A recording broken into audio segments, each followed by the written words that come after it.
আচ্ছা, বাংলাদেশের অর্থনীতি আসলে কিভাবে চলে? এর শক্তিটাই বা কোথায়, আর দুর্বলতাগুলোই বা কি কি? আজকে আমরা ঠিক এই ব্যাপারগুলোই একদম সহজ করে বোঝার চেষ্টা করব, বিশেষ করে একজন শিক্ষার্থীর দৃষ্টিকোণ থেকে। চলুন তাহলে দেরি না করে শুরু করা যাক। একটা দেশ অর্থনৈতিকভাবে কতটা ভালো আছে সেটা আমরা বুঝব কিভাবে? প্রায় তো শুনি দেশের জিডিপি বাড়ছে কিংবা মাথাপিছু আয় এত হলো, কিন্তু এগুলোর আসল মানেটা কি? কি দিয়ে মাপা হয় একটা দেশের অর্থনৈতিক স্বাস্থ্য? চলুন একদম গোড়া থেকে এই প্রশ্নটা দিয়েই আলোচনা শুরু করা যাক। তো পুরো ব্যাপারটা বুঝতে আমরা কয়েকটা ধাপে এগোব। প্রথমে আমরা দেখব অর্থনীতির মূল ইন্ডিকেটর বা মাপকাঠিগুলো কি কি। এরপর জিএনপি আর জিডিপির মধ্যে আসল পার্থক্যটা কোথায় সেটা জানব। তারপর আমরা ফোকাস করব আমাদের দেশের অর্থনীতির দিকে, কি একে চালাচ্ছে, এর বর্তমান চিত্রটা কেমন, আর ভবিষ্যতে কি কি চ্যালেঞ্জ আসতে পারে। তো চলুন আমাদের প্রথম ধাপে যাই। একটা দেশের অর্থনীতিকে বুঝতে হলে কয়েকটা বেসিক টুলস বা নির্দেশক সম্পর্কে জানতেই হয়। আমরা সবচেয়ে জরুরি 3টা ইন্ডিকেটর দিয়ে শুরু করব। প্রথমেই আসছে গ্রস ন্যাশনাল প্রোডাক্ট বা সংক্ষেপে জিএনপি। ব্যাপারটা খুব সহজ। জিএনপি হল একটা দেশের নাগরিকদের মোতায়। ধরুন একজন বাংলাদেশি নাগরিক, সে হয়তো আমেরিকায় বা দুবাইতে কাজ করছে। তার আয়টাও কিন্তু আমাদের দেশের জিএনপিতে যোগ হবে। কারণ জিএনপির কাছে আসল কথা হল নাগরিকত্ব। তিনি কোথায় আছেন সেটা বড় কথা না। আর জিএনপির ঠিক উল্টোটা হল গ্রস ডোমেস্টিক প্রোডাক্ট বা জিডিপি। এখানে কিন্তু নাগরিকত্ব কোনো বিষয় না, মূল ফোকাস হল দেশের ভৌগোলিক সীমানা। মানে বাংলাদেশের সীমানার ভেতরে যা কিছুই উৎপাদিত হচ্ছে সেটাই জিডিপির অংশ। সেটা একজন জাপানি নাগরিকও যদি করে থাকেন, তার আয়টাও আমাদের জিডিপিতে যোগ হবে। সোজা কথায় জিডিপি দেখে কোথায় উৎপাদন হচ্ছে, কে করছে সেটা নিয়ে জিডিপির মাথা ব্যথা নেই। আচ্ছা, আমাদের তৃতীয় গুরুত্বপূর্ণ ইন্ডিকেটরটা হলো মাথাপিছু আয় বা পার ক্যাপিটা ইনকাম। এটা হলো সহজ ভাষায় একটা দেশের মানুষের গড় আয় কত। দেশের মোট জাতীয় আয়কে মোট জনসংখ্যা দিয়ে ভাগ করলেই এই সংখ্যাটা বেরিয়ে আসে। হ্যাঁ, এটা ঠিক যে এটা একটা গড় হিসাব, সবার আয় তো আর এক না।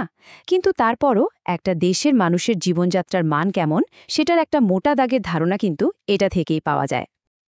ওকে, তাহলে আমরা জিডিপি আর জিএনপি কি সেটা তো বুঝলাম, কিন্তু এই দুটোর মধ্যে সম্পর্কটা ঠিক কি আর কখন কোনটা বেশি হয়? চলুন এই মজার ব্যাপারটা একটু ভেঙে দেখা যাক। এই যে ছোট্ট একটা সূত্র দেখছেন, এটাই কিন্তু পুরো সম্পর্কের মূল কথা।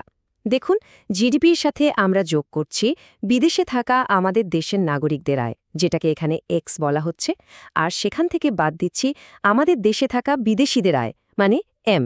এই যোগ বিয়োগের পরেই আমরা পেয়ে যাই জিএনপি। তার মানে এই দুটো আয়ের পরিমাণের উপরে নির্ভর করছে জিডিপি বড় হবে নাকি জিএনপি। তাহলে এক কথায় পার্থক্যটা কি দাঁড়ালো? খুবই সিম্পল। জিএনপি ফোকাস করে নাগরিকের ওপর, মানে উৎপাদনটা কে করছে সেটা মুখ্য, আর জিডিপি ফোকাস করে দেশের সীমানার ওপর, অর্থাৎ উৎপাদনটা কোথায় হচ্ছে সেটাই আসল কথা। একজন নাগরিক, অন্যটার সীমানা, এইটুকু মনে রাখলেই চলবে। অনেক তো থিওরি নিয়ে কথা হলো, এবার চলুন বাস্তবে ফেরা যাক। আমাদের নিজেদের দেশ বাংলাদেশের অর্থনীতি আসলে কিসের উপর ভর করে চলছে? মানে আমাদের জিডিপির এই যে বিশাল একটা অঙ্ক, এটা মূলত আসছে কোন কোন খাত থেকে? অর্থনীতির চালিকা শক্তিগুলো কি কি? চলুন সেটাই দেখি। এই যে চার্টটা, এটা কিন্তু শুধু কয়েকটা সংখ্যা না, এটা আমাদের অর্থনীতির বদলে যাওয়ার একটা গল্প বলছে। একসময় বাংলাদেশকে বলা হতো কৃষিপ্রধান দেশ, কিন্তু এখনকার চিত্রটা দেখুন। 2022-23 অর্থবছরের হিসাবে আমাদের জিডিপির 51%-এরও বেশি আসছে সেবা খাত থেকে, মানে সার্ভিস সেক্টর থেকে। এর পরেই আছে শিল্প খাত, প্রায় 37%, আর কৃষি এখন অবদান রাখছে প্রায় 11%। এই যে একটা বিশাল কাঠামোগত পরিবর্তন, এটা কিন্তু আমাদের অর্থনীতির ভবিষ্যৎ বুঝতে খুব সাহায্য করবে। আচ্ছা, অর্থনীতির ইঞ্জিনগুলো তো দেখলাম, এবার চলুন আরও কিছু নির্দিষ্ট সংখ্যা আর বৈশিষ্ট্য দিয়ে বাংলাদেশের অর্থনীতির একটা সম্পূর্ণ প্রোফাইল দাঁড় করাই। এই ডেটাগুলোই বলে দেবে আমাদের অর্থনীতির বর্তমান চেহারাটা ঠিক কেমন। শুরুতেই আসছে মাথাপিছু আয়। 2022-23 অর্থবছরে যা ছিল $2,749 মার্কিন ডলার। এই সংখ্যাটার গুরুত্ব কি? গুরুত্ব হল বিশ্বব্যাংকের মতে এই আয় নিয়ে বাংলাদেশ এখন একটা নিম্ন মধ্যম আয়ের দেশ, মানে আমরা স্বল্পোন্নত দেশের তালিকা থেকে বেরিয়ে এসেছি, যেটা একটা বিশাল অর্জন। কিন্তু উন্নত দেশের কাতারে যেতে হলে আমাদের এখনও অনেক দূর যেতে হবে।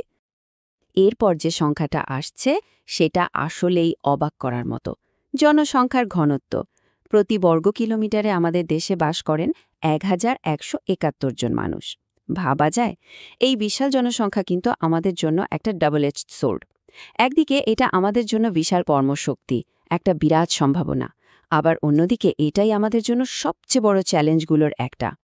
শিক্ষার দিকে যদি তাকায়, আমাদের সাক্ষরতার হার এখন ৭৭.৯%। এটা নিঃসন্দেহে একটা বড় অর্জন। কিন্তু মুদ্রার অপর পিঠও আছে। এর মানে হলো এখনও আমাদের দেশে প্রায় ১/৫ বেশি মানুষ, মানে প্রায় ২২% নিরক্ষর। এটাও কিন্তু একটা বিরাট চ্যালেঞ্জ। তো সব মিলিয়ে আমাদের অর্থনীতির প্রোফাইলটা কেমন দাঁড়ালো? এক কথায় বলতে গেলে আমাদের অর্থনীতি এখনও কৃষিভিত্তিক, কিন্তু শিল্প খাতের গুরুত্ব দিন দিন বাড়ছে। আমাদের জনসংখ্যা অনেক বেশি, কিন্তু মাথাপিছু আয় আর সঞ্চয়ের হারটা এখনও বেশ কম। অবকাঠামো এখনও বেশ দুর্বল, আর বৈদেশিক বাণিজ্যও একটা ঘাটতি রয়েই গেছে।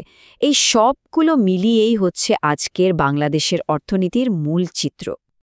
আমরা তো বর্তমান অবস্থাটা দেখলাম, কিন্তু ভবিষ্যতের পথটা কেমন হবে সেইটা বুঝতে হলে আমাদের একটু ইতিহাসের দিকে তাকাতে হবে।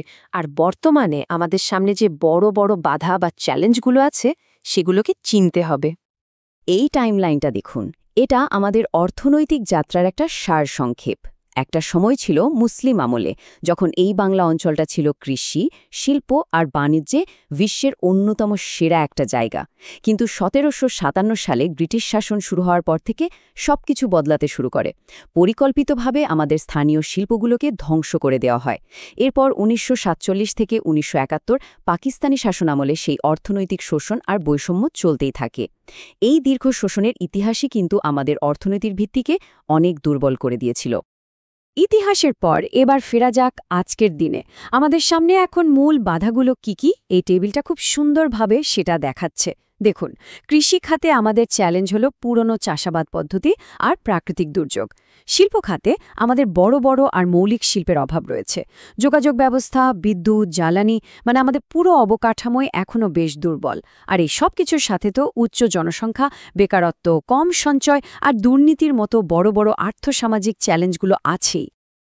তাহলে সব আলোচনার শেষে একটা বড় প্রশ্ন এসেই যায়, এই যে এত ঐতিহাসিক শোষণ আর বর্তমানের এতগুলো চ্যালেঞ্জ, এই সব কিছুকে পার করে বাংলাদেশ কিভাবে একটা উন্নত দেশের কাতারে পৌঁছাতে পারে? এই প্রশ্নের উত্তরটা কিন্তু কোনো বইয়ে লেখা নেই। এর সমাধানের পথটা আমাদের সবাইকে মিলেই খুঁজে বের করতে হবে। বিশেষ করে নতুন প্রজন্ম, যারা শিক্ষার্থী, তাদেরই এই দায়িত্বটা নিতে হবে।